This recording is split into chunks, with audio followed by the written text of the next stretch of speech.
Welcome to the Gearbox Podcast with Jimmy Purdy. We're bringing together industry leaders and those in the daily grind. Whether you're a tech looking to level up or a shop owner navigating the business, or just here for some real talk about the automotive world, we're finding the common ground in entrepreneurship and picking up some valuable tips along the way. So buckle up, let's shift into gear. Before we get started, I want to let you know the Gearbox Podcast is powered by the Repair Shops of Tomorrow. It's our exclusive coaching partner.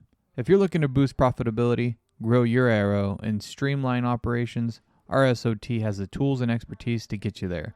Shift your shop into the future with the Repair Shops of Tomorrow. AAPEX 2025, man. This place is wild. There was a lot of tires. That was just in the South Hall, man. I told you, those just like every hall is like, you don't like tires, huh? No, but it was a lot of tires. I wasn't expecting it to be. They make me tired. I'm tired. The tires make me tired. I don't know about you, but I was rolling. You know what's also good? Celsius. You got the Celsius drink. You got the berry ones. You put it in strawberry milk, and it tastes like Fruity Pebbles cereal milk. I can see that. Yeah, I can see that. you should try it. A lot of guys gagged. I don't know if I can try it, but All the other guys, yeah, in the shop. Nate did. Nate did, yeah. did he? Yeah. They didn't like it, but you know, Strawberry milk and that and the Celsius. it's not for the weak, man. No, you're right. It's not for the weak. Have you tried it, Lalo? No, Try it dry. the Celsius. Yeah. The Celsius packets, though. No, I haven't tried it. Yeah, try it dry. And you'll be able to tell. It's not Yeah, here I got a credit card for you. So you what you want to do is put it on the ground and get. I got a straw here somewhere too. Like, oh wait, Roll it. Wrong pocket. Wrong podcast. So we're here. This is everyone's first time. This is so cool. Well, except for you. You know, I forget because it's just become so natural. Like you're just walking around, so it's like I don't realize how. I mean, it's so overwhelming for me. It's the first time, Mo? Yeah, that's my first time. First time SEMA? First time Vegas? Vegas. Really? Oh, yeah. Wow. It's different. It's pretty nice, though. Super cool. Ask him what he thinks, Lalo. What do you think? I love it. It's kind of cool. Do There's you? a lot of tires, though. I feel like he's stuck on the tires thing. I don't know what it is about the tires, but yeah, you're stuck on the tires. I mean, it was a whole building of just tires. Tire wheels and tires, yeah. Yeah. Well, it's a whole building of everything, of everywhere you go. But you have you talk about SEMA, but like AAPEX and SEMA is like two totally different conventions. I think that's what a lot of people understand is like the enormity of these two different giant conventions that are going on. It's insane. And like AAPEX is the little brother, but it's still a massive convention just on its own. Honestly, I didn't know what I was expecting. What were you expecting? I don't know what to expect. I don't know. I came here with no expectation. Yeah, well, you haven't been here before, but I talked to you a lot about it outside of it. So what was like the thought? I mean, you told me that it's humongous and that it's a big event. I said más grande, but yeah. Muy grande. Yeah, más grande. You always say that. No, but I mean, I've been here with the Napa Expo and whatnot, and So you've seen the building? I seen the building, Okay. so I know the layout. But even with that, I mean, the Napa Expo is humongous. It's huge, but compared to this is something else. I mean, I'm blown away by so much that's going on right now. So from AAPEX and just a little bit we got from SEMA right now, I mean, it's huge. Something for everyone. A lot of tires too. A lot of tires. That's my favorite part. Favorite part is Vegas, man. It's like Vegas, you know. But that's the worst part. Putting the tires aside, so far, what do you think of Vegas? I love Vegas. Not as much as Why? Houston, though. It's different. Oh, you like Houston? Huh? Why'd you like Houston so much? It was like, Houston, really? yeah. It was kind of cool. It felt like home, but far from home. Oh, because it was humid. No, Dirty? no. Well, that's fucked up, man. What the fuck was that all about? Holy shit! Sorry. Home is definitely not dirty, but This is a family podcast, man. Sorry. It's like kids listening. back to the point. As far as You offended him, man. I think I I'm did. not offended. Sorry. No, as far as like everything is available within reach. You know, like in Paso, we're kind That's true. cut Wow. off. Well, it's like Vegas. I mean, you can get any. Well, the problem with Vegas is too expensive, right? Makes you think twice about asking for something. You're like, Yeah. if I gotta ask, I can't afford it. You definitely can't afford it in Vegas, but yeah, Texas was pretty nice. If you like Thai food, Yeah. Vietnamese food, Vietnamese stores. yeah, those ketchup fries were pretty good, huh? Tomatoes, yeah. Yeah, the tomato fry. Yeah, they were pretty cool. Tomato. Oh, it's unbelievable. It's like next level. Like it doesn't sound good. It sounds like when Jimmy puts mayonnaise on his strawberries. But they still haven't gone over. I don't know where you got that from, man. You know what? I'll do it though. I'm gonna try it now. You said it enough. I'm gonna try it. I'm just gonna blend it up and drink it. I don't care. With a little tahini, you know. Yeah, see?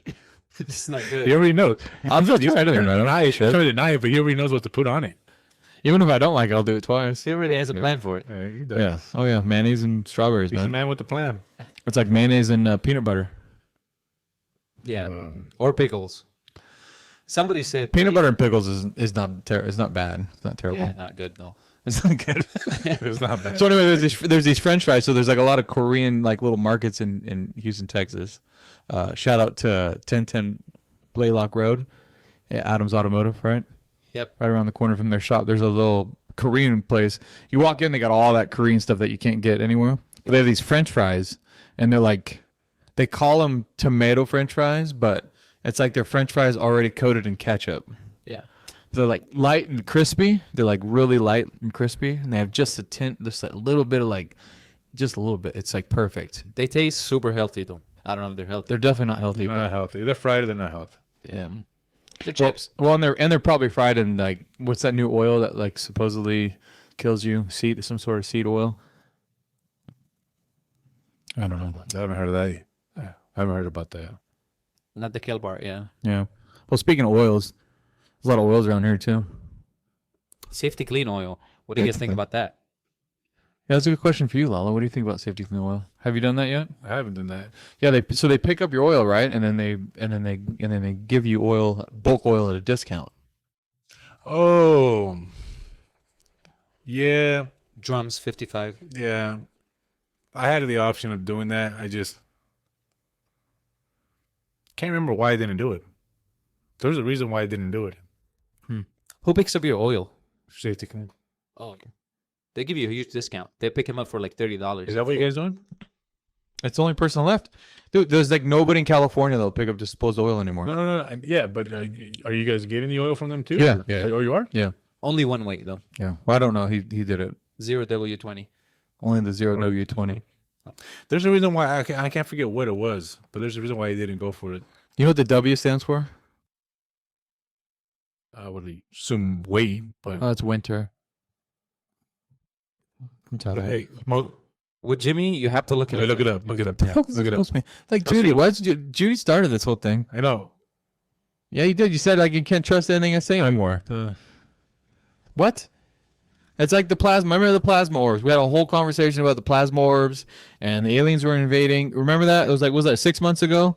No, that was in February. It's in February. That was February, yeah. So yeah, Lalo remembers because it was a very important details like plasma orbs. So It's so funny. It is winter. yeah, it's winter. Are you serious? Really? Yeah. Yeah, man. I'm not like I got facts, man. We have to I got a back you. I got a mic and everything. I need a fact checker now. You do. Huh? You can't trust them. If somebody puts a mayonnaise on strawberries, you can't trust Chat GBT me. Yeah. You should Google me. That's what you should do. Anyway, so it's the winter, so you can always go down on the front, and you can only go up in the second number, right? So the winter grade. So if it's like 5W, you can always go down to 0, right? but you can't go up.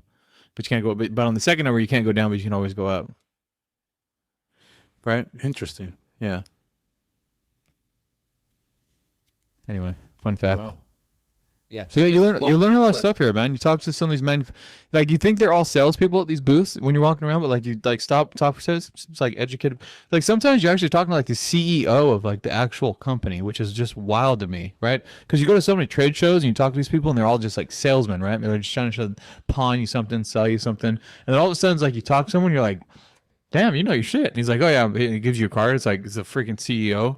Like, oh, you're like the dude. Yeah. What are you doing here, right? And he's like, he just loves what he does, and it's like it's so cool because then it's like I'm gonna use that company forever. Like, Like if the CEO of the company decides to come down on the front lines and like go to a trade show and like talk to people, like that's wild, man. That's so cool.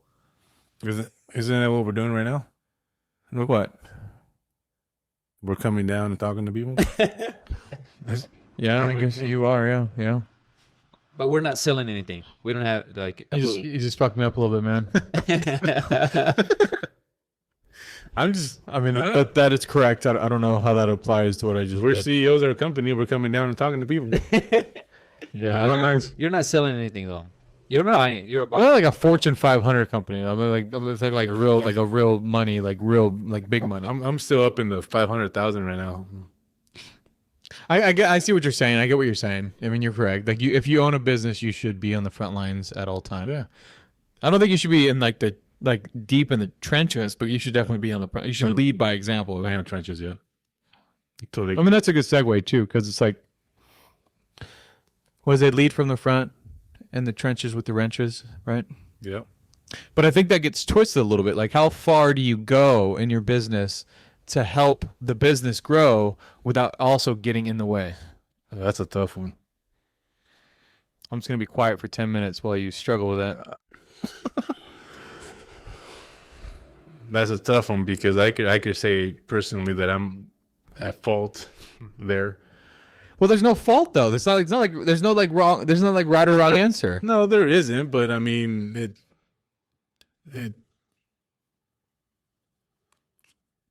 I should. You know what it is? You need to just get your head out of your ass and be like, what is it that I want for myself, right?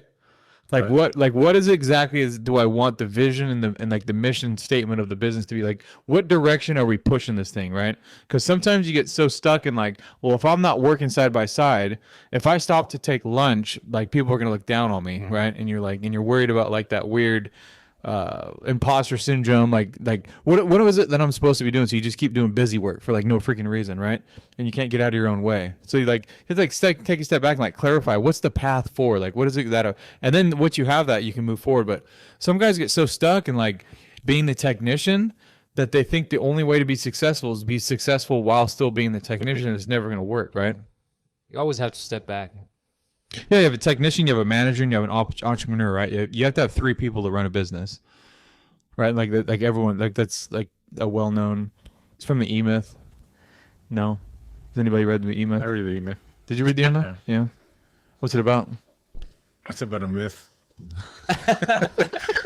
I read that book a long time ago, and it involves the letter after the D and before F.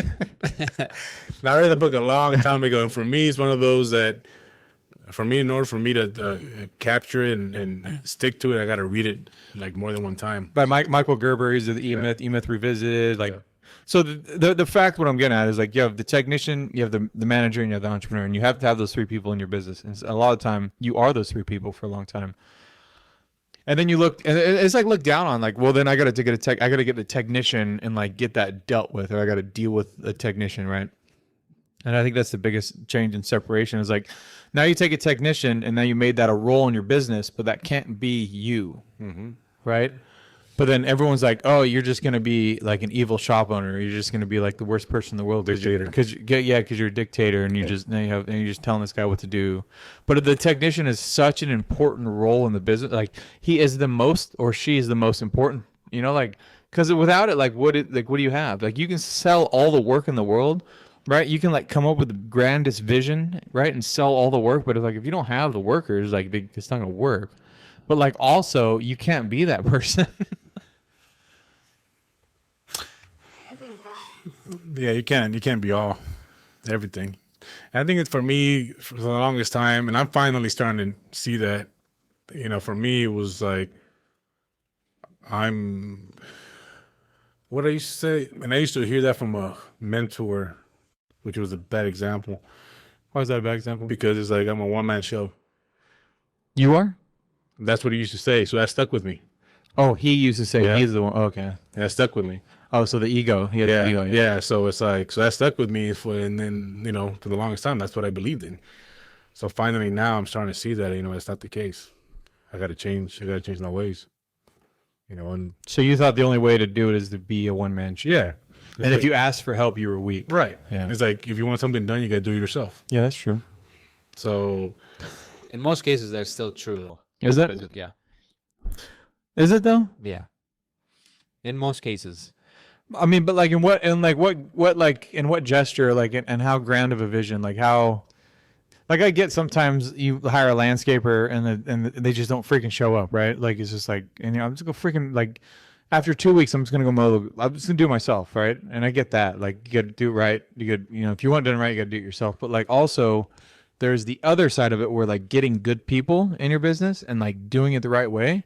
Like there's that side of it too that we all miss, and we just like keep striking out, and then we give up, right? And we think the only way to do it is to do it ourselves. Like, no, you suck. Like that's the bottom line is like you suck. You suck at like finding people. You suck at like at being a business owner. I think that's really tough to do. But then you can always just like take a step back and be like, well, I'll just do it myself. And now I'm doing it. and you can do it yourself if the business solely relies on you. I mean, if you're the only person in your business, then you could do it yourself. You could do it all. But when you start hiring people, I mean, you got to also rely on your people. To learn how to rely on people and trust in your people that you have. But sometimes that's a little hard too. Choose your hard. It's hard. Which hard do you want? And what I was referring to, I was saying doing your own task. Yeah. You have to do it yourself. Sometimes if you delegate some of your tasks down, it just is not going to get done the same as when you do it yourself. And that's what I mean. Oh, that's true. Yeah, I mean that's like a deep mindset, right? Where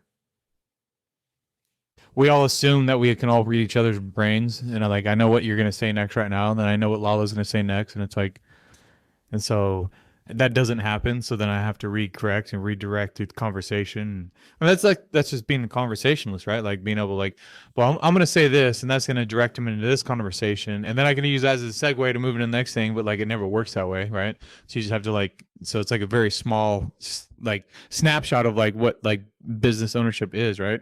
Because you want everyone to do something the way you do it, and then it doesn't go that way, and now the next 10 steps that you already had lined up are not going to go the way you wanted to. So you have to go to plan F, because B, C, D, and E was all. Yeah.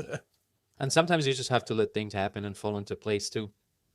Because people will learn that way much faster than teaching them how to do it your way for the most part. You can only show them what the finish line is and hope that they'll get there on their own feet, of course, right? Yeah, that's true. And they just got to make it there fast enough. And if they don't, you just keep trying to help them better their technique to get there faster. That's true. Because people sometimes can't do it the same way as others. And they just have to figure out their own way. Yeah, it's like the analogy of fish can't climb a tree. I mean, it's kind of a poor analogy, but It's a good one. what are you laughing about? I mean, it's true, right? Well, think about like a monkey. You put a monkey in the river, right, to like race against a fish, and it's like who's gonna win? But you take the fish out of water and tell it to climb a tree next to a monkey. It's like who's gonna win, right? So then, do you fire that fish because it can't climb a tree, or do you like put it in the river and have it swim, right? So sometimes it's like. I mean, I know it's like an over-exaggeration of. I know it's a dramatization, but does it paint a visual, right? Like it's like that visual, like It paints a. I mean, sometimes you hire someone because you have a specific role that you're trying to fill, right? You're trying to set all these like blocks in place, right? You're like, okay, I'm doing this, and now the next thing I need is a lube tech, so I'll hire $25 and they'll do the oil change, and now I need an alignment tech, and he'll do the alignments, and then all of a sudden like the alignment tech sucks at alignments, right? You're like, what the. But like he just knocks out ball joints like nobody's business, right? So it's like you have to pivot. It's like you're gonna let that guy go, right? Like because he doesn't do exactly what you need him to do, but he's really good at something else. It's like I think that's like real true leadership is being able to see that and be like, okay, hold on a second, he's not what I needed him to do, but how do I make this work? And now you have to kind of rearrange the entire shop because you already have a guy that's doing ball joints, right? You already got a front end tech that's like killing it. It's like, dude, so you got to figure it out, like. Do you fire someone now? Like you gotta like make that happen. I mean, we tried to do that with one of our advisors, right? We kind of like switched the role so much, we pivoted it so much that it just bit us Yeah. in the end of it, right? But it depends on who you have too, how much talent they have, Right. and how much can they grow in that new role. But that's like, and then now we're talking, so going from E-Myth, we're going like technician to manager, right? So now we need the manager role, right? And it's like being able to, how far do you take someone on that before you say, okay, there's nowhere else for you to go? Yeah. Or do you just let them fizzle out on their own? Like, okay, well, they're going to either quit or you got to fire them, right? And I think there's like the big red flags, right? They don't show up, they show up drunk, or, you know, they like whatever that's going on there, right? Like those are easy ones. But the hardest thing is like taking a good person that shows up every time, that's not going to steal from you, it's not going to lie to you, right? And shows up on time every day, but just sucks at their job, right? Like that's so hard. Or here's the other side of it. They don't suck at their job, but they're just not quite good enough. Yeah. But like they check all the other boxes and you can trust them and they're gonna steal from you. And that's one of the qualities that I always look for in somebody. I was like, look at what the personality's like. You know, if they have a good positive attitude. They, you know, listen to instructions, but the quality of work sucks. I was like, I'd rather take over the personality over their work ethic, because at least their work ethic you could train, you could teach. Their personality you can't.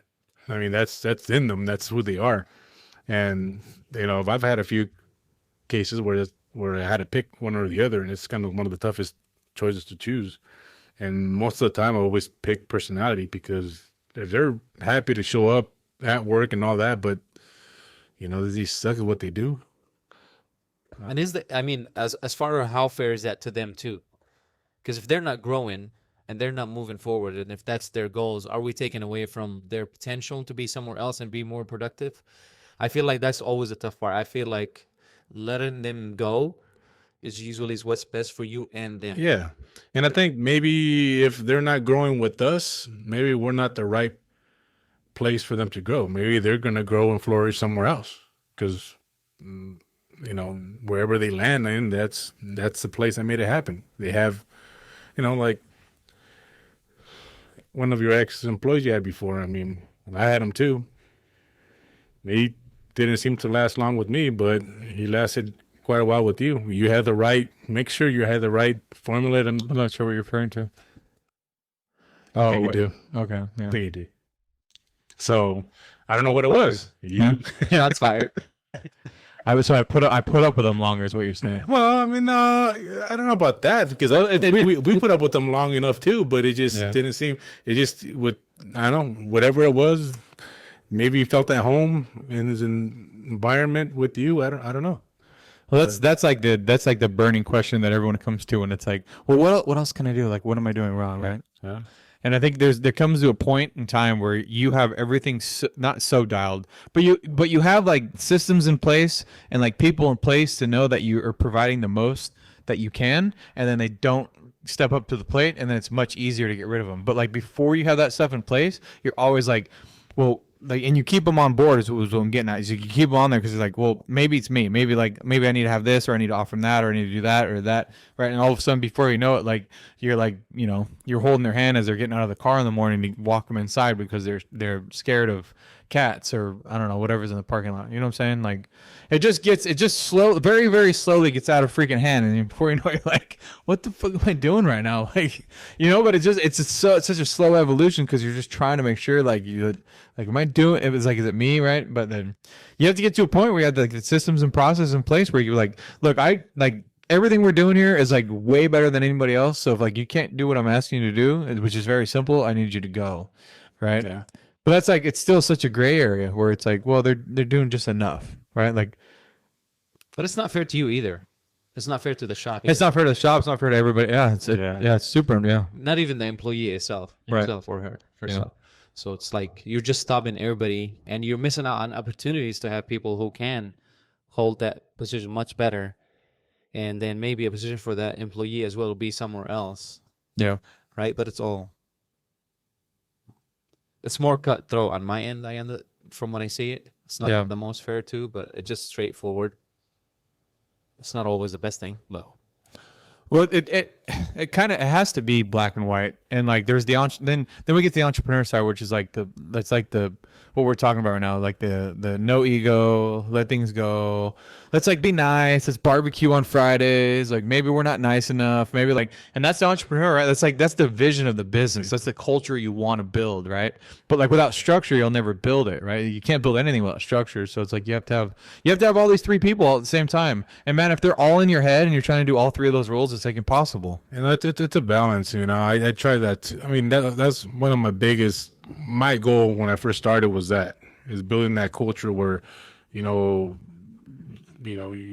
come to work happy, cheerful, whistling, just, give the techs whatever they want kind of thing. And, as long as you guys are doing what you're supposed to do, work your work, no problem with me on my end, just feel free kind of thing. But that quickly backfired. Always bites you. Yeah, it does. Trying to be, the cool guys. No, why though? Like that's why?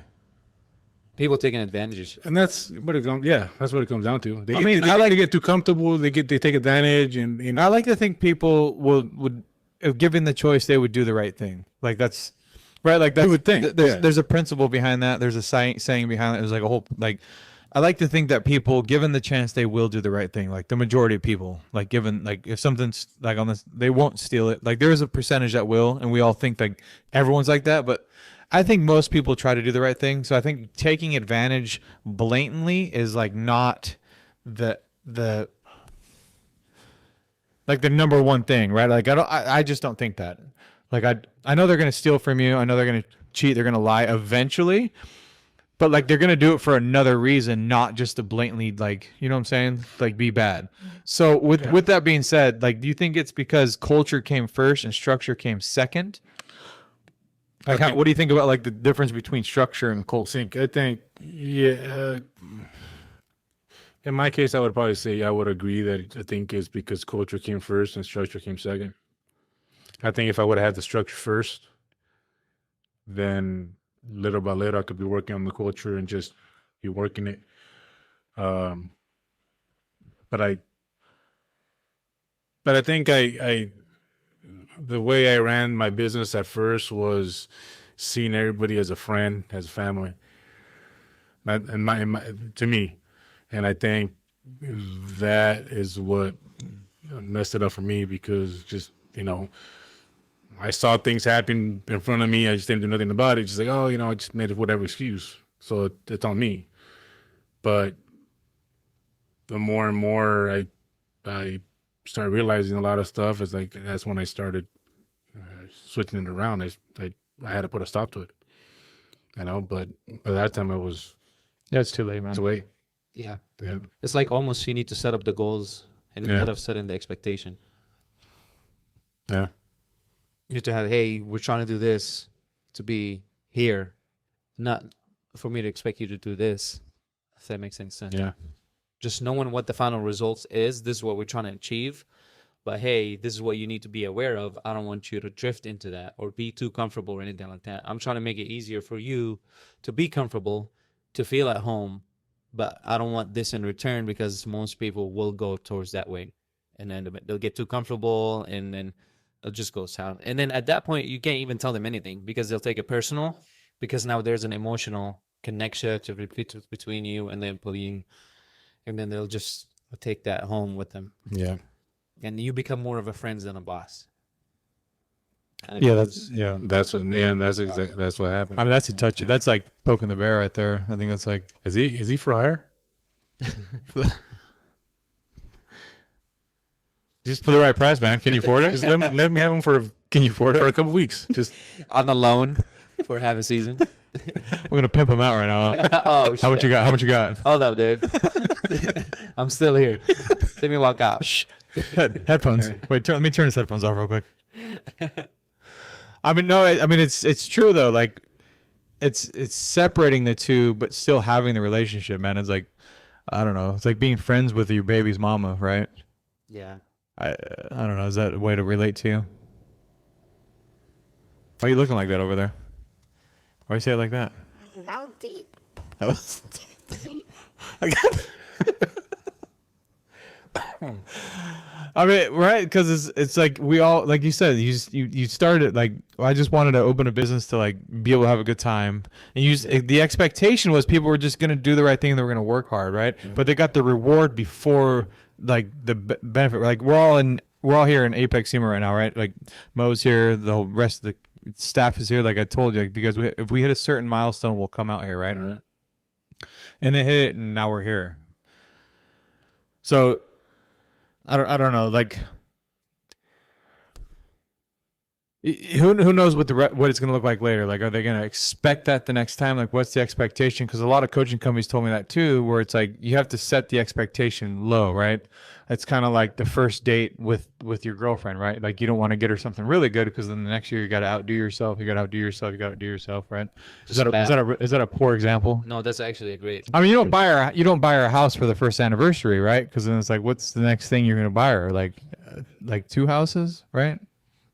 I know it's like, but you get what I'm not saying like don't buy your wife a house. I'm just saying like maybe wait 15 years. You're gonna get in a lot of trouble. We're talking about girlfriends. We're talking about wives. It just Girlfriends, yeah, your girl. Nah. Yeah. Judy, earmuffs.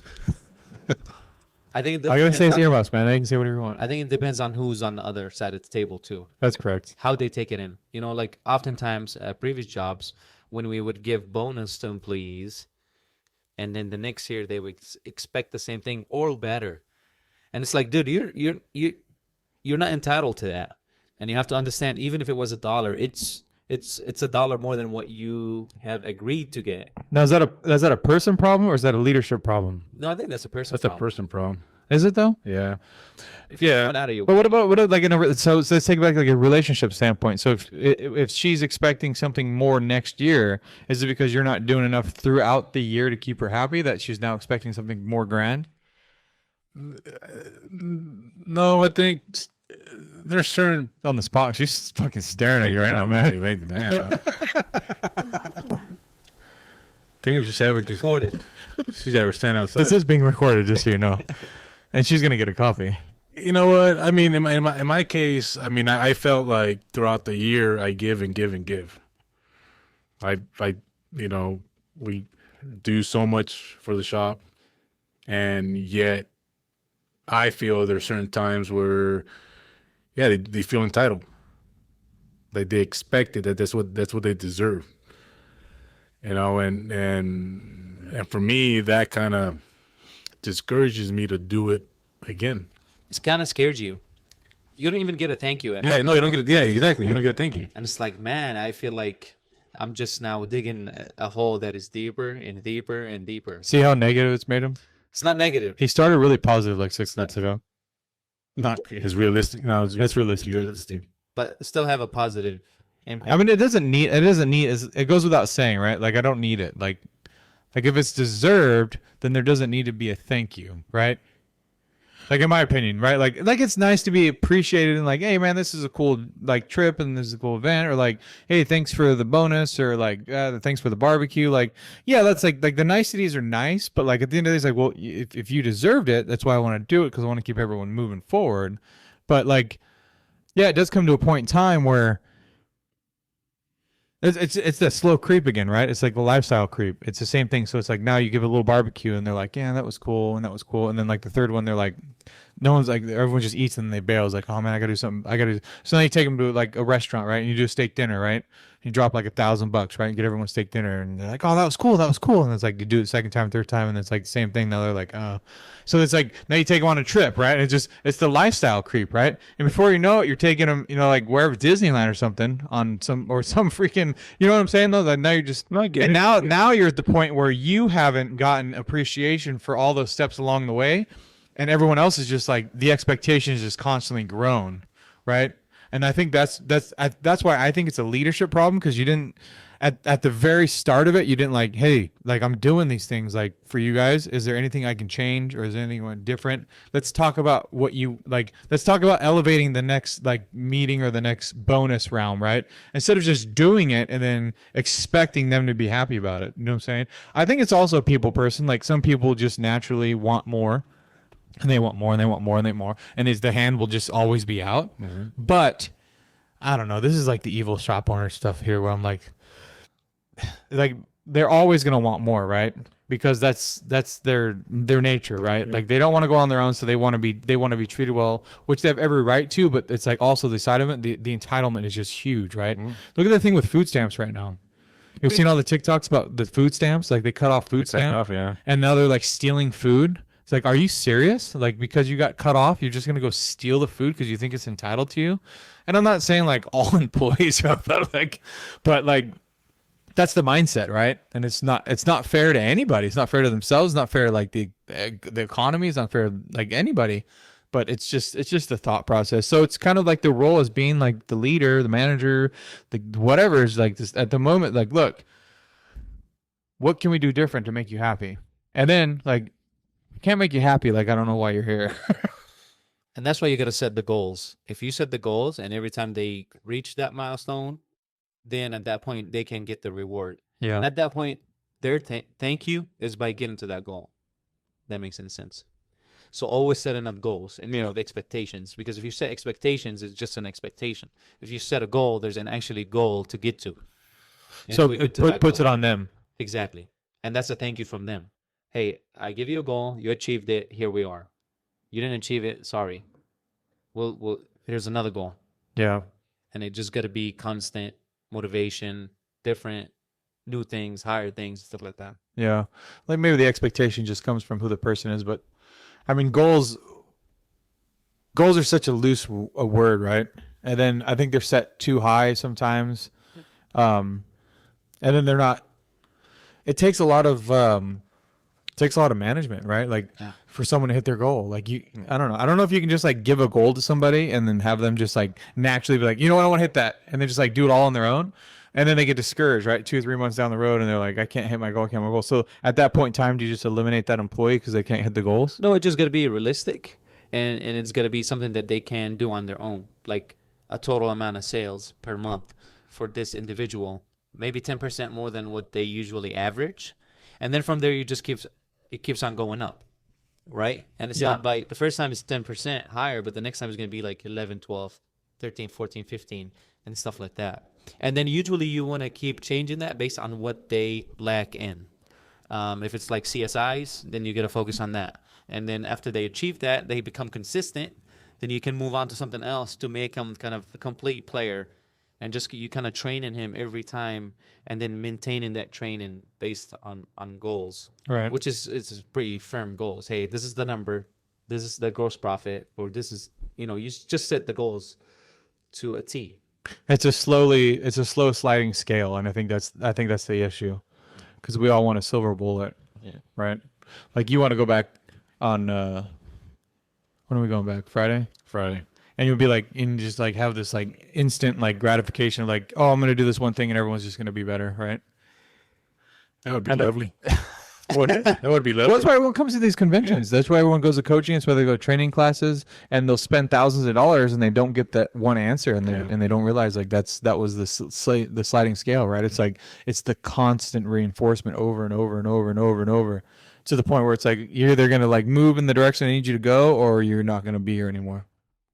And that's the reason why I like communities, because it's a constant reminder. So every time you go back, you have this little flame, little fire under you that's just igniting you again to you just came back from this training from Vince Waterhouse. Yeah. That was a refresher. I mean, that kind of opened my eyes again to what I need to be doing and what I need to concentrate on. And numbers are frustrating. They are, but same thing with these type of events. It's, you learn a lot and you learn from a lot of people. Yeah. Just talking here to Mo, I'm learning a lot from him already as it is.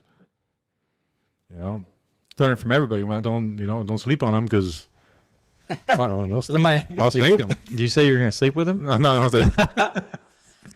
Was that the comment about the little fire burning under you? Man, this alcohol. It's getting warm in here all of a sudden.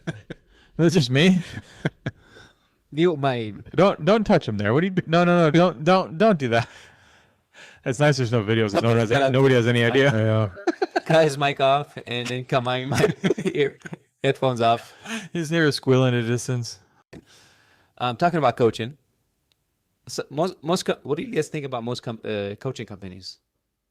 from my experience, a lot of them just don't really know what they're talking about, and it's always what the automotive is now, not like what we've been trying to achieve at the shop. As far as get the car in, let's figure out what's going on with it. Let's not put them on hold. Let's not wait. I think for me, I mean, coaching is important, but I'm always been afraid of joining a lot of these coaching groups just because of past experiences from other shop owners that I've heard in the past that they didn't like. And so that kind of, from that point, I just kind of got discouraged on joining anything because my understanding, I mean, the way they pictured it to me back then is that they pretty much, I mean, they want to come in, pretty much tell you what to do, run your business run it the way they want to run it. So it's like, for me, it's like, well, why would I want somebody to come in and run my business if that's my talk? You know, yeah. So it's like, no. So from that point, I was like, no, I don't. But I mean, just listening to people that have gone through it, been in it, like Jimmy. I mean, I got a lot of good pointers from him. So that's what I like for me, is just kind of learning from other people. I think that stigma is what's changed the coaching company. And like real talk, you want to talk like real about coaching companies? It's a business. Yeah, it's 100% a business, right? I mean, what's the medical field deal? They treat the symptoms, Right. They don't fix the cause, right? Like, there's medical professionals that will cure cancer, right? There's medical professionals that will give you the diagnosis that you need, and there's other medical professionals that will just treat the symptoms, right? And it's not their fault, right? Like, some people are just freaking impossible, right? They tell you to eat better, they tell you to exercise, and you won't, and you won't, and you won't. And it's like, this is the cure to what you got going on. Yeah. And you say, just give me the damn pill, right? So they're just treating the symptoms. Is that the medical professional's fault? No. Like, the person is not going to freaking listen. So there's some coaching companies out there that will keep taking your money and not see your shop do better, right? Because you won't freaking listen to them, and you'll just stay in this loop over and over and over, right? And that gives that veil, when that veil comes down and you realize and you see that and you talk to these people, like, dude, that coach needs to step up and be like, you need to get the hell out of my program. Like, You're not going to listen to me. You need to leave, right? But it's a business, and they need money, and they need people to make money. So it's like, is anybody here going to fault him for that, right? Like, if someone's willing to give you money every month, and you tell them what to do, and they won't do what you're telling them to do, but they still pay you next month, are you going to tell them to leave your company? Are you going to tell, like, right? Like, it comes to a point in time where it's like, I need the income, right? And if they want to stay on board, like, I'm trying to tell them, but they won't listen. So there's that side of it, right? And then there's other coaching companies that will legitimately tell you the wrong things to make sure you don't progress. That's pretty rare, though. Like, there's only a few that I can think of at the top of my head, and I'm not going to drop any names about that. But there's a very small percentage that will do that. But then there's the other side of it, where if there's a coaching company that's getting so much negative publicity about the way they're doing things, but they have so many clients and growing every month, that's something you got to pay attention to. Yeah. Like, if everybody in the industry is like attacking them, but they're growing at a like substantial rate, they're doing something different, and different is good in the automotive industry, right? Like, we all want something new and shiny and different. Like, every tool is different. Oh, that tool's so much different than that one. That's going to make the job. So it's like, that's the stuff to really pay attention to. But I mean, coaching company it's so vague. I mean, and everyone just thinks, I get a coach, I'm going to fix my business, and they're going to give me the silver bullet, like we just talked about a minute ago. Like, what's the one thing I need to do to make my business successful? Like, that's what everybody freaking says. Everybody wants what I need to do different. It's like, where do we start, man? Yeah. Business, and just like Vin Waterhouse said, right? Like, we have a parts business, we have a labor business, right? And then we have an overall business. Well, you know what? You also have a marketing firm, right? You also have a real estate business. You also have a car rental business if you have loaners, right? You have, it's business after business after business. You have a CPA business. You have like, especially if you start hitting $1 million, like, you got to have a CPA. So if you're doing that in-house, now you need an accounting firm. It's like you have 8 to 10 different businesses in that business to make it all run successfully. And so to say a coaching company, what do I need to change in my business is like, holy shit. Like, There's a lot. what do you want? That's like the first question. Well, what do you want to change? Like, what do you want? Like, you got a PR problem. Like, your advisors hate your techs hate your advisors. So we got to start there. Your advisor's stuck on the phone. They say no all the time, right? Your technicians are underperforming. You have no idea what your GP is because you're not paying attention to your books, right? You don't know what the cost of your rent is, right? Because your triple net keeps going up. So you don't know what it's supposed to be. You're at 60% overhead. It should be 35. You have no idea even what that means, right? And it's just like on and on and on. Like your marketing firm, you don't know what your cost per acquisition is. You don't know what your cost per click is. You haven't it's just like there's so much. Like to have a coaching company come in a month and be like, oh yeah, I'll fix your business in a month. That's wild, man. And then they start telling you, oh, you need a market. Like, I don't need a market. Everyone knows me. Like, and you got to deal with somebody like that. Like, I'm telling you, your car count's down and you need to market. And like, I don't need to do that. I'll never market in my life. I'm word of mouth only. Like, oh, you're lost, man. So you want more car count. You want me to help you do that, and you don't want to market. You don't want to do a Google ad, right? Yeah. You don't want to build your business. You want to do a website. Like, it's wild, man. It goes back to the same point of having an employee that is not performing, right? As a coaching company, you should not hold on to that owner because of the money, because you're probably missing out on an opportunity or have a client who's actually willing to do these steps. But what I see oftentimes is a lot of those coaching companies, they bring on coaches that have never wrote service before. Oh, yeah, absolutely. It's disastrous. Yeah. Like, you have no idea what you're doing. On the other hand, you have coaching companies that would actually get with the owners, see what their goals are, and they'll make a plan to achieve them and just process on that and give feedback to that company. And then there's, on the other hand, like what we've been with, you go to seminars and stuff like that, and it just shows you how to do it.